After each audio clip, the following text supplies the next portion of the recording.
Shalom, Israel. First and foremost, I want to give all praises to the Heavenly Father and Son, Yahweh, Ba'ashem Yahweh Shai. Double honors to the apostles, the elders, the GMS who rule well. Peace and blessings to the hopeful elect. It's the GMS Arkansas. Stop and listen. Coming with scriptures, man. Just trying to feed the flock, you know. And at this time that we're in, you know, the flock is growing, man. Brothers are waking up. So I just want to share, a few scriptures, man. Just one or two scriptures to help further this truth, man. Because we're coming in a time where things are about to get bad. We see the changes happening now. And there has to be a shedding of blood before the kingdom comes. But once this shedding of blood happens and the Lord destroys America with this thermonuclear destruction, like my lens off, it's kind of humid. Man, Arkansas be humid, boy. 10 o'clock in the morning, it's about 85 degrees already.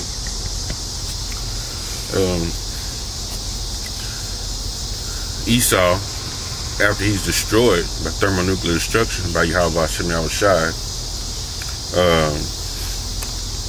he's going to go into slavery, man. And the kingdom will be set up. And all the Israelites, scripture, well, I'll just read it. It's Isaiah 14:1. For the Lord, Yahweh, Ba'ashem Yahweh Shai, will have mercy on Jacob. So Jacob, right? The lineage, the promises went through Abraham, Isaac, and Jacob. So the Lord said he would have mercy on Jacob, right? Jacob's name was changed to Israel, which is in Hebrew Yasher Allah, right? And his descendants are Israelites. It says, and we'll choose Israel. So Israel is the chosen, and set them in their own land. Right? Are we in our own land now? No, we're in captivity in America right now. So the Lord is getting ready to do this second mass migration of his people. He's going to save us out of Egypt for the second time. Right? Because Egypt is bondage. And America is spiritually known as Egypt. When you read Revelation 11 and 8. And it says he's going to set us back in that land of Israel. And the strangers shall be joined with them. Now these strangers right here, it's not talking about you heathen, man. It says these are the Israelite foreigners. Right? These are the strangers that will be joined with us. If any heathen gonna be there, you're gonna be working for us.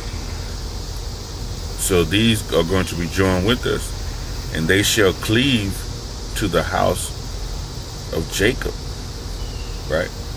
So when we have our kingdom going, they're going to be Israelites who are going to be left in places like China, Japan, New Zealand, Australia, probably in the Polynesian islands, so forth and so on. Probably parts of Africa, parts of Europe that don't be destroyed. And they're gonna, their spirit is gonna, it's gonna say, damn, I'm an Israelite also. And they're gonna do just like in Acts 2nd chapter. They're gonna be flowing back to the homeland. You know, whether it's back to stay or it's coming back to the high holy days. You know, to celebrate the high holy Passovers and whatnot. But they're going to be coming back and joining back with their people, right? And it says, verse 2, and the people shall take them and bring them into their place. So these heathen, basically, the Most High is going to put the spirit on them. They're basically going to help us move back too. Also, you know, they're going to be bringing different things, different riches in and wealth in and whatnot. When you read in, I think it's Isaiah 60, they're going to be bringing wealth in, you know. And it says, And the house of Israel shall possess them in the land of the Lord for servants, right? For slaves, man. And handmaids. So we're going to have slaves and slave girls, man. But you have a lot of our people, they don't have that mentality when you ask them, could you possess slaves? They're so brainwashed to the point where they be like, nah, man, they think everybody's equal. So they're not having that ruling class mentality, man. So, hey, the Lord is looking for ruling class. He has spirits on certain men that have that ruling class mentality. They're going to look forward to having slaves, man. And it says, and they shall take them captives, whose captives they were. So the people who took us captive, which is first and foremost the so-called white man, and you Arabs and you Hamites, man, y'all played a part in it. Moab, y'all had us captive at one time. The East Indians, Elam, y'all had us in captive one time under the Persian Empire. So all y'all that have had us captured, man, we're going to have you all as slaves, man. It says, and they shall rule over their oppressors, man. We shall rule over our enemies.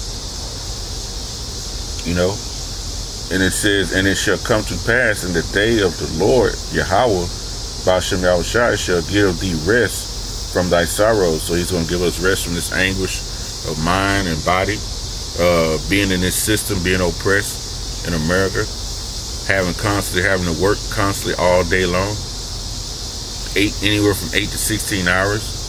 He's going to give us rest from these GMO foods, this poison water, this foul air. He's going to give us rest from that.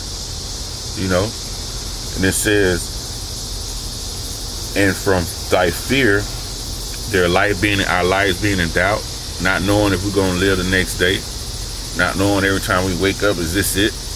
He gonna cease that fear, and from hard bondage, from slavery, wherein thou was made to serve, because we have been made to serve in bondage, man. So the Lord is going to release us from this slavery, man. And that's a beautiful thing, man. Let me read one more scripture. I think the Lord's will.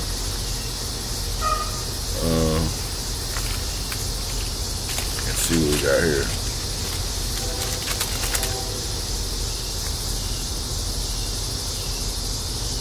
This is Deuteronomy 3:20. Until the Lord Yahweh Ba'ashem Yahushua has given rest unto your brethren as well as unto you, and until they all also possess the land which the Lord your power have given you beyond Jordan, and then shall ye return every man unto his possession which I have given you. So we're going to return back, right? We're going to return back to that land of Israel, and the Lord going to give us all our possession. Because when we ruled, we had those handmaids, and we had servants, we had slaves. So the Lord is going to give that back to us, man. And with that, I want to just give all praise and honor and glory to the Heavenly Father and His Son, Yahweh, Ba'ashem Yahushua. Double honors to the apostles, the elders of GMS who rule well. And peace and blessings to the hopeful elect. It's GMS Arkansas. Stop and listen. Hey, Shalom.